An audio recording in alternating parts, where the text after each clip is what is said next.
Hello everyone. তো গতদিনের লেকচারে আমরা যেটা দেখেছিলাম সেটা হচ্ছে প্রতিফলক হিসেবে গোলীয় তল এবং গোলীয় দর্পণের জ্যামিতি। এর মধ্যে আমরা প্রধান অক্ষ, মেরু, বক্রতা ব্যাসার্ধ, বক্রতা কেন্দ্র এসবগুলো দেখেছিলাম। তো আজকে আমরা আমাদের 3 নম্বর পয়েন্ট যেটা ছিল সেটা শুরু করব।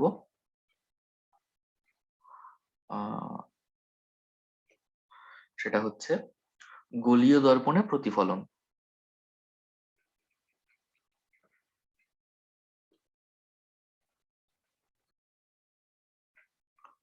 গোলীয় দর্পণে প্রতিফলন। তো দর্পণের প্রতিফলন কিভাবে হয় সেটা আমরা দেখব। এই গোলীয় দর্পণের প্রতিফলনের আবার সূত্র আছে, যেটাকে বলা হয় প্রতিফলনের সূত্র। দুটো সূত্র মেনে এই প্রতিফলন হয়। সে সূত্র দুটো কি আমরা দেখে নিই। প্রথম সূত্রটা হচ্ছে, আমি বোঝাবো একটু পরে, সূত্রটাকে লিখে নিই আমরা, যে আপতিত রশ্মি আপতিত রশ্মি আপতিত রশ্মি কোনটা? আপতিত রশ্মি মানে ওই গোলকের উপর সরি ওই দর্পণের উপর, গোলীয় দর্পণের উপর যে রশ্মি এসে পড়ছে সেটা হচ্ছে আপতিত রশ্মি। তো বলছে আপতিত রশ্মি প্রতিফলিত রশ্মি। প্রতিফলিত রশ্মি মানে দর্পণের উপর পড়ে ওই রশ্মিটা যখন প্রতিফলিত হয়ে যাচ্ছে তখন ওই রশ্মিটাকে আমি বলছি প্রতিফলিত রশ্মি। এবং আপতন বিন্দুতে এবং আপতন বিন্দুতে প্রতিফলকের উপর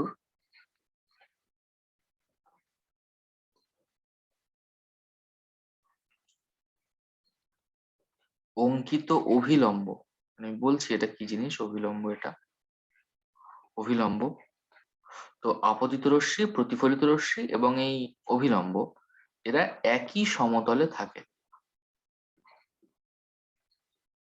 একই সমতলে থাকে। এটা হচ্ছে প্রথম সূত্র।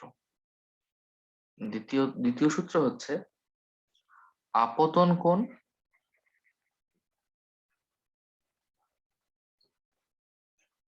এটাকে যদি আমি ডিনোট করি অ্যাঙ্গেল আই দিয়ে,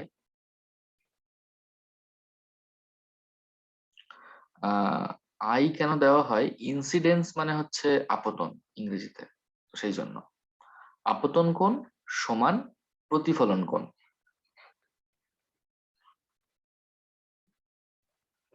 সেকেন্ড সূত্র হচ্ছে আপতন কোণ প্রতিফলন কোণ সমান হয়। এটাকে যদি আমি অ্যাঙ্গেল আর দিয়ে ডিনোট করি, আর মানে হচ্ছে রিফ্লেকশন, রিফ্লেকশন মানে প্রতিফলন। তো এইটা তো আমরা দেখে নিই যে এটা, এই সূত্র দুটো কি এবং কিভাবে এই সূত্র মেনে দর্পণে আলোর প্রতিফলন হয়। তো ধরা যাক এই হচ্ছে আমার একটা অবতল দর্পণ। অবতল দর্পণ মানে এই বাইরের অংশটা এইভাবে রূপোর প্রলেপ দেওয়া। এই হচ্ছে আমার প্রধান অক্ষ।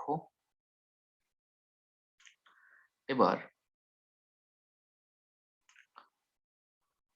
আপতিত রশ্মিকে আমি ধরে নিচ্ছি যে প্রধান অক্ষের সমান্তরালে একটা রশ্মি আসছে। প্রধান অক্ষের সমান্তরালে একটা রশ্মি এভাবে আপতিত হচ্ছে। তারপর সে ধরা যাক এইভাবে প্রতিফলিত হয়ে যাচ্ছে, এইভাবে প্রতিফলিত হয়ে যাচ্ছে। এবার যে পয়েন্টে ও এই মিররে প্রতিফলন হলো, প্রতিফলিত হওয়া শুরু হচ্ছে, এই পয়েন্টে আমি এই সোজাসুজি একটা দাগ টানতে পারি। এটাকে বলা হবে স্পর্শক। যেমন একটা গোলকের বা একটা বৃত্তের এই দাগটাকে স্পর্শক বলা হয়। এই দাগটা স্পর্শক, এই দাগটা স্পর্শক, এই দাগটা স্পর্শক। তেমনি এই যে আমার দর্পণ, সেই দর্পণের এইভাবে আমি একটা স্পর্শক আঁকতে পারি। যে বিন্দুতে স্পর্শক, এটা ভালো করে লক্ষ্য করলে দেখা যাবে যে একটা স্পর্শক একটা গোলকের বা একটা বৃত্তের একটা পয়েন্টকেই টাচ করে। তেমনি এই স্পর্শকটা এই যে কাল্পনিক যে গোলক তার একটা অংশকেই টাচ করেছে, একটা পয়েন্টকেই টাচ করেছে, সেই পয়েন্টটা হচ্ছে যে বিন্দুতে প্রতিফলন হচ্ছে। তো এই হলো। তো এই যে স্পর্শক হলো, এই স্পর্শকের সঙ্গে আমি একটা যদি লম্ব টানি, স্পর্শকের উপর আমি যদি একটা লম্ব টানি, এটা হচ্ছে সেই লম্বটা। এই লম্বটাকেই আমি বলছি অভিলম্ব। অভিলম্ব। তো প্রথম স্টেটমেন্ট বলছে যে আপতিত রশ্মি, মানে এইটা আপতিত রশ্মি, প্রতিসৃত রশ্মি বা প্রতিফলিত রশ্মি আর এই অভিলম্ব এরা সবাই একই সমতলে থাকবে। একটা লাইন এভাবে আসছে, এভাবে ফিরে যাচ্ছে, তার মানে এই টোটাল এই যে তলটা এরা তৈরি করলো, এই তলটা তো একটা সমতলই, তাই না? এটা একটা সমতলই। এমন না যে একটা তল থেকে এরকম আসছে, এই তলে এইদিকে প্রতিফলন হলো আর আমি উপর দিকে অভিলম্ব টানছি বা নিচের দিকে অভিলম্ব টানছি, এরকম না, তিনটেই একই তলে। এটাও যে তলে, এটাও সেই তলে, তার মানে আপতিত রশ্মি, প্রতিফলিত রশ্মি আর এই অভিলম্ব সবগুলো একই তলে আছে। এটাই হচ্ছে প্রথম বক্তব্য, প্রতিফলনের সূত্রের প্রথম যে বক্তব্যটা। সেকেন্ড বক্তব্য কি? আপতন কোণ এবং প্রতিফলন কোণ সমান। এবার এখানে আপতন কোণ হচ্ছে এই আপতিত রশ্মি অভিলম্বের সঙ্গে যে কোণটা করে আছে, এটাই হচ্ছে আই, অ্যাঙ্গেল আই, যেটা এটাই হচ্ছে আপতন কোণ। আর প্রতিসৃত রশ্মি অভিলম্বের সঙ্গে যে কোণ করে আছে, এটাই হচ্ছে অ্যাঙ্গেল আর, এটা হচ্ছে প্রতিসরণ কোণ, সরি প্রতিসরণ নয়, প্রতিফলন কোণ। অ্যাঙ্গেল আর প্রতিফলন কোণ ইকুয়াল টু অ্যাঙ্গেল আই, আপতন কোণ। এটা হচ্ছে সেকেন্ড সূত্র। যে অ্যাঙ্গেলে এসে পড়বে সেই অ্যাঙ্গেলেই বেরিয়ে যাবে, এটাই কথা। বেশ, তো আমরা দেখলাম গোলীয় দর্পণে আলোর প্রতিফলন। এবার এই প্রতিফলনের জন্য আচ্ছা না, এবার এটা তো আমরা দেখলাম অবতল দর্পণে, উত্তল দর্পণে দেখে নিই কিভাবে। একই জিনিস, এটা যদি আমি উত্তল দর্পণ ভাবি, উত্তল দর্পণ মানে ভিতরের অংশটাকে আমি সিলভার দিয়ে বা রূপো দিয়ে কোটিং করে দিয়েছি। এটা হচ্ছে ধরো আমার প্রধান অক্ষ, এখান থেকে আলো আসছে, এখান থেকে প্রতিফলিত হয়ে যাচ্ছে, এবং এইখানে আমি ভাবতে পারি এইটা একটা পয়েন্ট, মানে এর সোজাসুজি। তো এইখানে আমি যদি একটা স্পর্শক টানি, তাহলে এই হয়ে যাবে আমার অভিলম্ব, এটা হয়ে যাবে অভিলম্ব, এটা হয়ে যাবে আপতন কোণ, এটা হয়ে যাবে আই, এটা হচ্ছে আর এটা হচ্ছে প্রতিফলন কোণ। এই আই সমান আর হয়ে যাবে, আর এটা সবাই একই সমতলে থাকবে, এটাই সিম্পল ব্যাপার। বেশ, নেক্সট আমরা যেটা দেখবো সেটা হচ্ছে দুটো ইম্পর্টেন্ট প্যারামিটার এখানে আছে, মুখ্য ফোকাস এবং ফোকাস দূরত্ব। মুখ্য ফোকাস এবং ফোকাস দূরত্ব, ভালো করে জিনিসটা বুঝতে হবে। এটা ঠিকঠাক না বুঝলে এর পরে যে যে ছবিগুলো হবে, কিভাবে প্রতিফলন হয়, সেসবগুলো ভালোভাবে বোঝা যাবে না। সুতরাং এটা বোঝা খুব ইম্পর্টেন্ট, মুখ্য ফোকাস কি এবং ফোকাস দূরত্ব কি। ধরা যাক আমি একটা অবতল দর্পণ আঁকছি, এই হচ্ছে অবতল দর্পণ।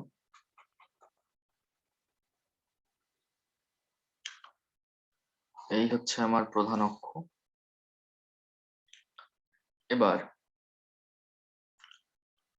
এখানে কিছু আলোক রশ্মি আসছে প্রধান অক্ষের সমান্তরালে, এই একটা আলোক রশ্মি আসলো, এভাবে প্রতিফলিত হয়ে বেরিয়ে গেল। এই একটা আলোক রশ্মি আসলো, এইভাবে প্রতিফলিত হয়ে বেরিয়ে গেল। এখান থেকে একটা আলোক রশ্মি আসলো, এইভাবে প্রতিফলিত হয়ে বেরিয়ে গেল। এইভাবে আলোক রশ্মি আসলো, এইভাবে প্রতিফলিত হয়ে বেরিয়ে গেল। অর্থাৎ একগুচ্ছ আলোক রশ্মি প্রধান অক্ষের সমান্তরালে আসলে তারা তারা প্রতিফলনের পর একগুচ্ছ আলোক রশ্মি তারা সমান্তরাল ভাবে এসে একটা অবতল দর্পণে আপতিত হলে তার প্রতিফলনের পর তারা যে একটা নির্দিষ্ট বিন্দুতে মিলিত হয়, সেই বিন্দুটাই হচ্ছে এই অবতল দর্পণের ফোকাস দূরত্ব। এবার সংজ্ঞাটা আমি বলি, আমি আর লেখাচ্ছি না, জাস্ট স্টেটমেন্টটা বলছি, বোঝা যাবে আশা করি। একগুচ্ছ সমান্তরাল আলোক রশ্মি, একগুচ্ছ সমান্তরাল আলোক রশ্মি প্রধান অক্ষের সমান্তরালে এসে অবতল দর্পণে আপতিত হলে প্রতিফলনের পর রশ্মিগুলি প্রধান অক্ষের উপর একটি নির্দিষ্ট বিন্দুতে মিলিত হয়, এই বিন্দুকে বলা হয় মুখ্য ফোকাস। মুখ্য ফোকাস এটা, এই বিন্দুটাই হচ্ছে মুখ্য ফোকাস একটা অবতল দর্পণের ক্ষেত্রে। উত্তল দর্পণের ক্ষেত্রে একটু আলাদা কনসেপ্টটা। তো এই বিন্দুটা হচ্ছে মুখ্য ফোকাস। তেমনি যদি আমি এইভাবে দর্পণটা আঁকি, এটা হচ্ছে আমার একটা উত্তল দর্পণ, তার মানে ভিতরের অংশে কোটিং দেওয়া। এখানে এই আলোক রশ্মি আসছে, অন্য কালার দিয়ে করি। এখানে এই আলোক রশ্মি আসছে, এভাবে প্রতিফলিত হয়ে যাচ্ছে। এখানে আলোক রশ্মি আসছে, প্রতিফলিত হয়ে যাচ্ছে। এখানে আলোক রশ্মি আসছে, প্রতিফলিত হয়ে যাচ্ছে। এখানে আলোক রশ্মি আসছে, প্রতিফলিত হয়ে যাচ্ছে। তাহলে এরা তো একটা নির্দিষ্ট বিন্দুতে মিলিত হচ্ছে না, তাহলে এক্ষেত্রে মুখ্য ফোকাস কাকে বলবো? অ্যাকচুয়ালি এক্ষেত্রে মুখ্য ফোকাস বলবো আমি এটাকে, এই পয়েন্টটা এইখানে এসে, এই সোজাসুজি এই পয়েন্টটা এখানে এসে একটা জায়গায় নিশ্চয়ই মিলিত হচ্ছে, এটাও নিশ্চয়ই একটা কাল্পনিক এমন একটা জায়গায় মিলিত হচ্ছে, এটাও তাই। এটাকে বলা হয় অপসৃত হচ্ছে বলে মনে হওয়া। অপসৃত হওয়া বলা হয়, অপসৃত হচ্ছে বলে মনে হয়। এই স্টেটমেন্টটাকে এইভাবে বলা হয়। তার মানে এটাই যে এই লাইনগুলো একটা কাল্পনিক বিন্দুতে এসে মিলিত হয়, এক্ষেত্রে সেটাই হচ্ছে মুখ্য ফোকাস। সংজ্ঞাটা এরকম যে একগুচ্ছ সমান্তরাল আলোকরশ্মি প্রধান অক্ষের সমান্তরালে এসে উত্তল দর্পণে আপতিত হলে প্রতিফলনের পরে রশ্মিগুলি প্রধান অক্ষের উপর একটি নির্দিষ্ট বিন্দু থেকে অপসৃত হচ্ছে বলে মনে হয়, এটাকেই বলা হয় এই উত্তল দর্পণের মুখ্য ফোকাস। এবার এই যে আমি অবতল দর্পণ আঁকলাম, এই অবতল দর্পণের এই পয়েন্টটাকে আমি মেরু বলতাম, মেরুর যে সংজ্ঞা দেখেছিলাম, তেমনি এই উত্তল দর্পণের এইটা হচ্ছে মেরু। ওই যে মুখ্য ফোকাস এবং মেরু, এদের মধ্যে যে দূরত্ব, এটাকেই বলা হয় ফোকাস দৈর্ঘ্য। এই দূরত্বটা, এটাকেই বলা হয় ফোকাস দূরত্ব। অন্যদিকে এই যে এটা হচ্ছে মুখ্য ফোকাস আর এই হচ্ছে মেরু, এদের মধ্যে যে দূরত্ব, এটাকেই বলা হচ্ছে ফোকাস দূরত্ব। আই হোপ বোঝা গেল। এবার এবার এই দর্পণের এবার তিনটে পয়েন্ট আমাদের করা হয়ে গেল। গোলীয় দর্পণে আলোর প্রতিফলন হলো। ফোর্থ পয়েন্টে আমরা যাই। ফোর্থ পয়েন্টে যাই, সেটা হচ্ছে লিখিয়েছিলাম যেটা প্রথম ক্লাসে যে কি করানো হবে তার মধ্যে, সেটা হচ্ছে গোলীয় দর্পণে আলোর প্রতিফলনের প্রতিবিম্বের চিত্র অঙ্কন। প্রতিবিম্বের চিত্র অঙ্কন। এই গোলীয় দর্পণে যে প্রতিফলন হবে তাহলে তার প্রতিবিম্বের ছবি কেমন হবে, এর জন্য আমরা তিনটে ডিফারেন্ট কেস আলোচনা করব। প্রথম কেস হচ্ছে আলোকরশ্মি যদি প্রধান অক্ষের সমান্তরাল ভাবে গমন করে, তাহলে প্রথম পয়েন্টটা হচ্ছে যে আলো যেটা আসবে সেটা যেন প্রধান অক্ষের সমান্তরাল থাকে। তো প্রথমটা হচ্ছে আলোকরশ্মির প্রধান অক্ষের সমান্তরালে গমন। কি হবে এখানে? ধরা যাক এটা একটা অবতল দর্পণ, এটা একটা উত্তল দর্পণ, এই হচ্ছে আমার প্রধান অক্ষ। তো কি বলা আছে প্রথম কেসটা, যে আলোকরশ্মি প্রধান অক্ষের সমান্তরালে যদি আসে, প্রধান অক্ষের সমান্তরালে যদি আসে তাহলে আমরা দেখলাম যে ও একটা বিন্দু দিয়ে পাস করবে, এই বিন্দুটা হচ্ছে মুখ্য ফোকাস। তাহলে তার রেজাল্ট কি হবে যদি বলা হয়, প্রশ্ন এরকম বলে যে আলোকরশ্মি প্রধান অক্ষের সমান্তরালে গমন করলে কি হবে একটা দর্পণের ক্ষেত্রে, তাহলে কি বলবো, একটা অবতল দর্পণের ক্ষেত্রে সে ফোকাস বিন্দু দিয়ে পাস করবে, ফোকাস বিন্দু দিয়ে যাবে। এটা হচ্ছে অবতল দর্পণ, এটা হচ্ছে উত্তল দর্পণ। তো অবতল দর্পণের ক্ষেত্রে প্রধান অক্ষের সমান্তরালে আপতিত আলোক রশ্মি প্রতিফলনের পর ফোকাস বিন্দু দিয়ে যাবে। অন্যদিকে যদি উত্তল দর্পণে এরকম প্রধান অক্ষের সমান্তরাল আলো এসে পড়ে তাহলে কি হবে? তাহলে আমি বলবো এরকম যে তাকে উত্তল দর্পণের মুখ্য ফোকাস থেকে প্রধান অক্ষের সমান্তরালে উত্তল দর্পণের উপর একটি আলোক রশ্মি আপতিত হলে সেই রশ্মি প্রতিফলনের পর তাকে ওই উত্তল দর্পণের মুখ্য ফোকাস থেকে অপসৃত হচ্ছে বলে মনে হবে। ব্যাস এটাই। অপসৃত হচ্ছে বলে মনে হওয়া মানে কেউ যদি এখান থেকে দেখে তাহলে দেখবে যেন আলোটা এখান থেকেই আসছে, তার মনে হবে আলোটা এখান থেকে আসছে। এটাকেই বলা হয় অপসৃত হওয়া। অ্যাকচুয়ালি তো আলো তো ভিতর দিয়ে পাস করতে পারবে না, যেহেতু আমি রূপোর এখানে কোটিং দিয়ে রেখেছি এরকম। তো এটাই হচ্ছে আলোক রশ্মি যখন প্রধান অক্ষের সমান্তরালে গমন করবে তাহলে কেমন ছবি হবে সেটা। সেকেন্ড সেকেন্ড কি, যদি আলোক রশ্মি মুখ্য ফোকাস দিয়ে যায়, আলোক রশ্মির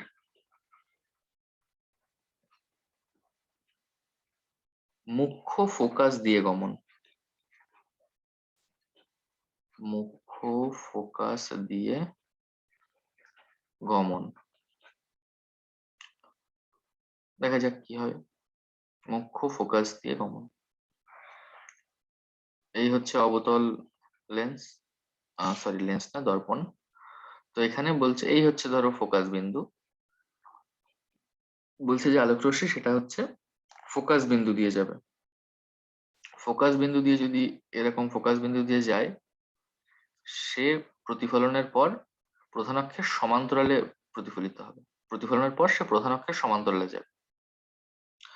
যেমন প্রধান অক্ষের সমান্তরালে আসলে ফোকাস দিয়ে যাচ্ছিল, এই যে যেমন প্রধান অক্ষের সমান্তরাল আসছিল ফোকাস দিয়ে যাচ্ছিল, তেমন যদি ফোকাস দিয়ে আসে তাহলে প্রধান অক্ষের সমান্তরাল দিয়ে যাবে। ব্যাস এটাই। সিমিলারলি যদি সেটা আমি উত্তল দর্পণে দেখি, এই যে তাহলে প্রধান অক্ষের সমান্তরাল তো আসা মানে এখান থেকে আসা এরকম, যাতে প্রধান অক্ষের সমান্তরালে অপসৃত হচ্ছে বলে মনে হয় সেইভাবে যদি আসে তাহলে সেইভাবে প্রধান অক্ষের সমান্তরালে বেরিয়ে যাবে। এটা হচ্ছে আপতিত রশ্মি, এটা হচ্ছে প্রতিফলিত রশ্মি, এটাই ব্যাপার। তার মানে আলোক রশ্মি যদি মুখ্য ফোকাস দিয়ে গমন করে তাহলে একটি মুখ্য ফোকাসের মানে প্রতিফলনের পরে প্রধান অক্ষের সমান্তরালে ও চলে যাবে আলোক রশ্মিটা। থার্ড কেস হচ্ছে আলোক রশ্মির বক্রতা কেন্দ্রের মধ্য দিয়ে গমন।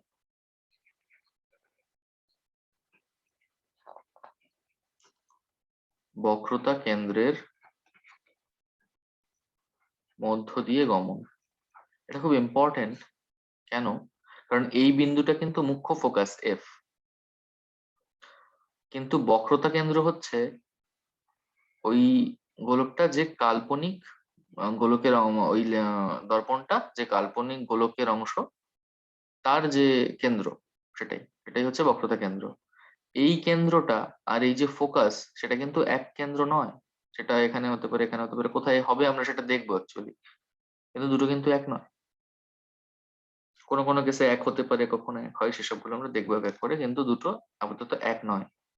তো এখানে বক্রতা কেন্দ্রের মধ্য দিয়ে গমন, সেক্ষেত্রে আমি যদি এরকম আমার অবতল লেন্সটা আঁকি তাহলে এই বিন্দুটা, এটা কিন্তু ফোকাস বিন্দু নয়, এটা কিন্তু বক্রতা কেন্দ্র, সেটাকে আমি সি দিয়ে ডিনোট করেছিলাম আগে। তো যদি লাইট এরকম বক্রতা কেন্দ্রের মধ্যে দিয়ে আসে তাহলে যেদিক থেকে এসেছিল ঠিক সেই পথেই ও ফিরে যাবে, ঠিক একদম সেই পথেই ফিরে যাবে, এদিক থেকে এসেছিল এই পথেই ফিরে যাবে। এখানেও তাই, এখানে যদি এই আমার বক্রতা কেন্দ্র হয় তাহলে আলো যদি এই সোজাসুজি আসে যাতে বক্রতা কেন্দ্র থেকে অবস্থিত হচ্ছে বলে মনে হয় তাহলে ও আবার ঠিক ওই পথে ফিরে যাবে। এই বিন্দুটা যদি ফোকাস বিন্দু হতো তাহলে কিন্তু ও এসে সমান্তরালে চলে যেত, যেটা সেকেন্ড পয়েন্টে বলা হলো। কিন্তু যদি ও বক্রতা কেন্দ্রের মধ্য দিয়ে আসে তাহলে ও যে পথে এসেছিল ঠিক সেই পথেই ফিরে যাবে। আই হোপ ক্লিয়ার হলো এটুকু। লাস্ট টপিক এই ভিডিওর, সেটা হচ্ছে উপাক্ষীয় রশ্মি। উপাক্ষীয় রশ্মি খুব সিম্পল, দেখে নিই। ধরা যাক এই আমার একটা অবতল দর্পণ নিয়ে দেখাই।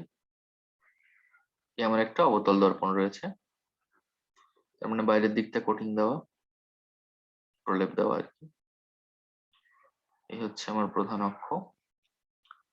উপাক্ষীয় রশ্মি তাদেরকেই বলা হয় যেসব আলোক রশ্মি প্রধান অক্ষের সঙ্গে খুব কম কোণ করে খুব মেরুর কাছে আপতিত হয়। খুব কম কোণ করে মেরুর কাছে আপতিত হয়। তার মানে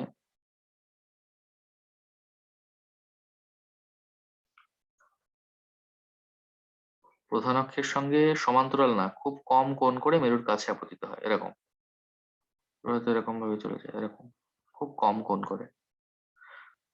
তো এক্ষেত্রে এটাকে বলা হয় উপাক্ষীয় রশ্মি। সংজ্ঞাটা আমি বলছি, তোমাদের লিখে নেওয়ার হলে লিখে নিতে পারো।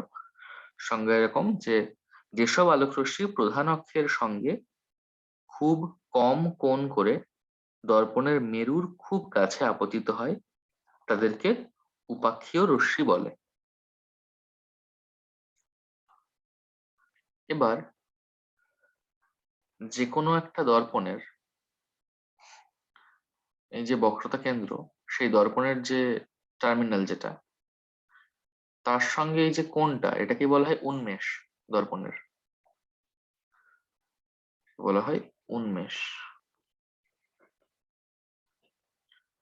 এই উন্মেষ যদি খুব কম হয়, তার মানে দর্পণটা খুব ছোট্ট, এরকম এরকম একটা দর্পণ, তাহলেই তো তার এই উন্মেষের এই যে কোণটা, সেই কোণটা খুব কম হবে, তাই না?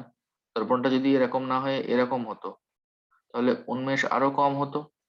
যদি দর্পণটা এরকম হতো, তাহলে উন্মেষ আরো কম হতো, এই অ্যাঙ্গেলটা আরো কম হতো। সেই সেন্সেই বলছি, এরকম যদি একটা দর্পণ হতো, তাহলে তার উন্মেষ খুব কম হতো। তো এই স্টেটমেন্টটা ইম্পর্টেন্ট জেনে রাখা, যে বক্রতা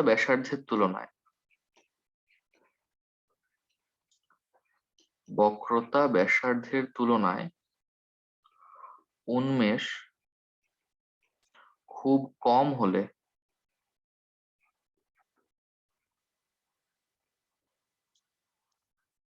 আপতিত সব আলোক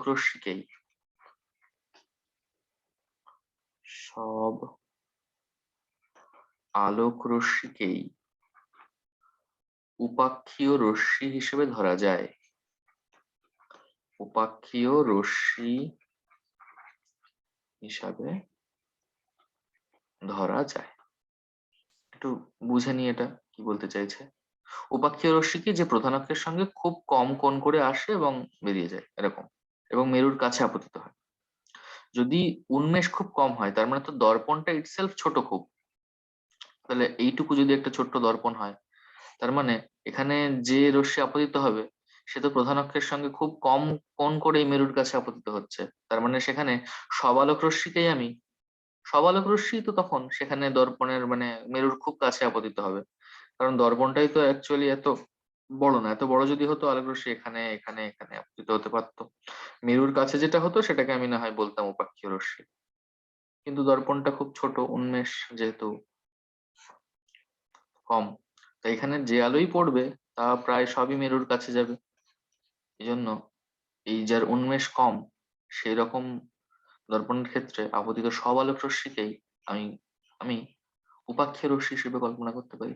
কারণ সে দর্পণের প্রধান অক্ষের সঙ্গে খুব কম কোণ করে আসছে, এবং সে মেরুর খুব কাছে আপতিত হচ্ছে এবং তারপর প্রতিফলিত হচ্ছে। আই হোপ ভিডিও থেকে কিছুটা কনসেপ্ট ক্লিয়ার হলো। ওকে, তো আজকের মতন এই অবধি। নেক্সট ক্লাসে আমরা দেখবো একটা খুব ভালো প্রমাণ, R=2F। এই প্রমাণটা পরীক্ষায় প্রিভিয়াস ইয়ার অনেকবার এসছে এবং বেশ ইম্পর্টেন্ট। সেটা আমরা দেখবো উত্তল এবং অবতল দুটো দর্পণের ক্ষেত্রেই দেখবো কিভাবে এটাকে প্রমাণ করা যায়। ওকে, তো গুড বাই।